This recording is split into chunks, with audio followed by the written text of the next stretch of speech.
Hi dears, welcome back to my channel. எல்லோரும் நல்லா இருக்கீங்களா? எல்லோரும் நல்லா இருக்கணும் நான் கடவுளை பிரார்த்தனை பண்ணுறேன்.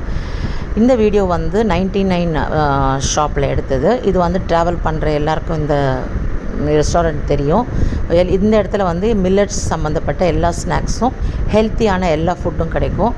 இங்கே வந்து நாங்கள் ஊருக்கு போயிட்டு வரும்போது எங்கள் ஹஸ்பண்டை நிறுத்திட்டு வந்து எனக்கு பிடிச்ச ஸ்வீட் வந்து தேங்காய் பால் திரட்டி வாங்கி கொடுத்தாரு. அதுக்கப்புறம் சிகப்பரிசி கொழுக்கட்டை, அவருக்கு வந்து வழக்கம் போல் கீரை வடை, இந்த மாதிரி சாப்பிட்டோம். டேஸ்ட் அவ்வளோ நல்லா இருந்தது. காஃபியும் சூடாக குடிக்கும்போது அப்படியே ஏதோ ஒரு ரிலாக்ஸ் ஆகிற மாதிரி இருந்தது. எப்போவுமே ஊருக்கு போகும்போது ரொம்ப ஜாலியாக சந்தோஷமாக இருக்கும். ஆனால் ரிட்டன் வரும்போது கஷ்டமாக இருக்கும். திருப்பி மறுபடியும் நம்மளுக்கு எப்போ அந்த ஹாப்பி மூமெண்ட் கிடைக்கும்னுட்டு. ஸோ இந்த மாதிரி ஏதாவது நம்ம சின்ன சின்ன விஷயங்களில் பழையபடி நம்ம ரொட்டீன் லைஃபுக்கு என்ட்ரி ஆகிடணும். என் சேனலை சப்ஸ்கிரைப் பண்ணாமல் பார்க்குறவங்க சப்ஸ்கிரைப் பண்ணிக்கோங்க. Take care tears.